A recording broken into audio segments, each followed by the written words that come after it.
Wish you very happy birthday Rahul Dewasi. May God bless you. भगवान आपको सदा खुश रखें।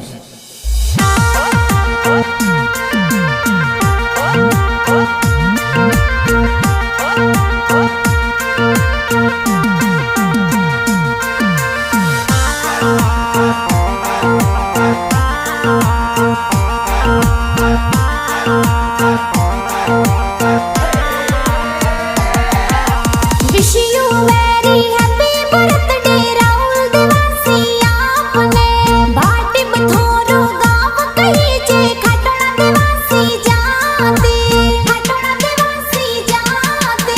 जी हरकन जी पापा जी कही जे पार्वती देवी माता जी।